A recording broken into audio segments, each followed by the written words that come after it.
Hello दोस्तों, take ITI में आपका स्वागत है। आज एक बार फिर एक नए वैकेंसी के साथ आपके सामने आए हैं। यह है इंडियन ऑयल कॉरपोरेशन। जी हाँ दोस्तों, जो कि पाइपलाइन डिवीजन के अंतर्गत है। ये गवर्नमेंट ऑफ इंडिया अंडरटेकिंग के तहत है। इसका नोटिफिकेशन डेट है 10/11, यानी 10/11 से फॉर्म भरना स्टार्ट हो चुका है और इसका लास्ट डेट है 30/11/2022। ये जो है engage of apprenticeship under the apprentice act 1961 pipeline division and Indian oil corporation limited, ये जो निकला है इंडियन ऑयल कॉरपोरेशन लिमिटेड की तरफ से निकला है, जो कि अप्रेंटिस है, जो कि 1961 जो है उसके तहत है। यहाँ कौन कौन डिवीजन से इसका फॉर्म निकला है? ये 5 डिवीजन से निकला हुआ है। 5 रीजन: वेस्टर्न रीजन पाइपलाइन, उसके बाद नॉर्थर्न रीजन, उसके बाद ईस्टर्न रीजन पाइपलाइन, उसके बाद साउथर्न रीजन पाइपलाइन और साउथर्न ईस्ट रीजन पाइपलाइन। 5 जगह से निकला है। टोटल जहां तक वैकेंसी की बात किया जाए तो ये 465 को अप्रेंटिस वैकेंसी है और 1961 के तहत है। ये है कौन कौन सा? इसमें 12th है, डिप्लोमा है और ग्रेजुएशन। ये 3 लोगों के लिए है। जो ये सब 3 डिग्री जिनके पास है वो इस वेरिफिकेशन को पूरा डिटेल देखते हैं। कहाँ कहाँ से है जहाँ तक बात किया जाए तो यह locality, tentativity, number of seat and reservation. सबसे पहला है वेस्ट बंगाल से। वेस्ट बंगाल से कौन कौन ट्रेड के लिए है देखिए, दिया हुआ है mechanical, electrical, TNI, human resource, account, finance, data entry operator. Total seat जहां तक बात किया जाए 45 गो है। उसके बाद बिहार से बात किया जाए तो बिहार में भी mechanical, electrical, human source, account, data entry operator, ये सब का टोटल सीट जो है 36 गो है। आसाम से बात किया जाए तो आसाम से ये टोटल मिला के 28 सीट है।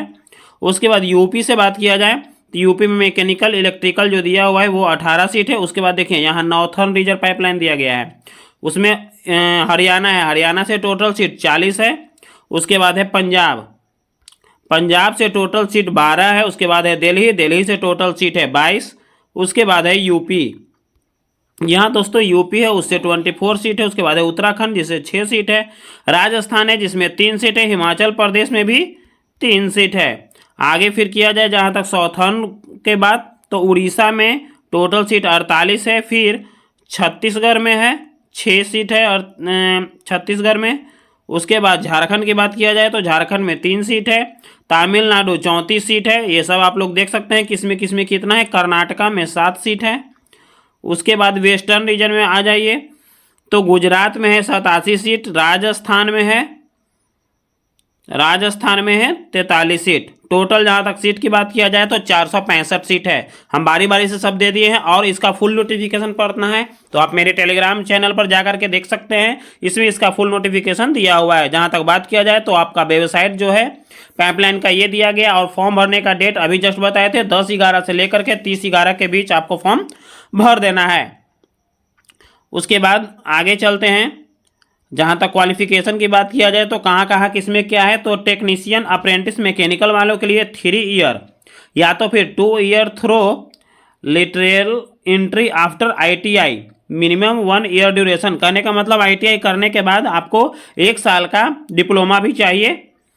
2 ईयर थ्रो 2 ईयर का डिप्लोमा चाहिए। डिप्लोमा इन एनी फॉलोइंग क्या है? मैकेनिकल इंजीनियरिंग या तो फिर ऑटोमोबाइल। आपको जो मैकेनिकल के भरेंगे, इलेक्ट्रिकल वालों के लिए भी वही है, 3 ईयर का चाहिए। 2 ईयर अगर आईटीआई है तो 1 साल का और डिप्लोमा होना चाहिए, +2 होना चाहिए। इलेक्ट्रिकल इंजीनियरिंग और इलेक्ट्रिकल एंड इलेक्ट्रॉनिक्स। तीसरा जहां तक बात किया जाए आपका टेक्नीशियन अप्रेंटिस है टेलीकम्युनिकेशन एंड इंस्ट्रूमेंटेशन के लिए, तो उसमें भी वही प्रोसेस दिया गया है। कौन कौन सा है ये देख लीजिए।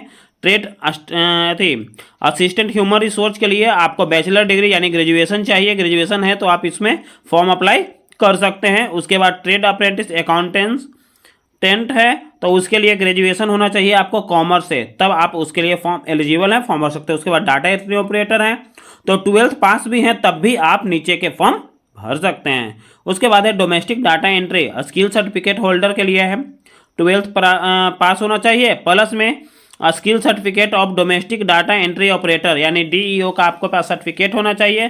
तब आप इस फॉर्म के लिए जो अप्रेंटिस फॉर्म है उसके लिए आप एलिजिबल हो जाइएगा। जहाँ तक एज की बात किया जाए तो आपका एज 18 से 24 साल तक होना चाहिए, जो कि 10/11/2022 तक होना चाहिए। ड्यूरेशन यानी कितना दिन का होगा तो टेक्नीशियन इलेक्ट्रिकल मैकेनिकल टीएनआई जो है वो 1 साल का होगा। उसके बाद ट्रेड अप्रेंटिस भी 1 साल का होगा और डाटा एंट्री ऑपरेटर वालों के लिए अप्रेंटिस होगा 15 महीनों का।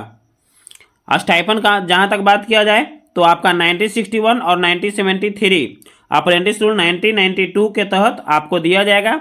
एज छूट की बात किया जाए तो SC/ST को 5 साल और OBC को 3 साल छूट दिया जाएगा और PWD को आपको 10 साल छूट दिया जाएगा। जहाँ तक क्वेश्चन बात किया जाए, इसमें एग्जाम होगा, पहला रिटन टेस्ट होगा, फिर मार्क्स सेल भी 100 यानी 100 नंबर का 100 क्वेश्चन रहेगा।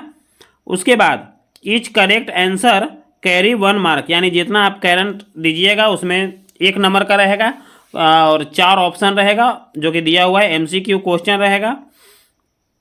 उसके बाद कैसे कैसे है, टेक्नीशियन अप्रेंटिस वालों के लिए 75 और 25 को रहेगा, यानी 75 क्वेश्चन रहेगा।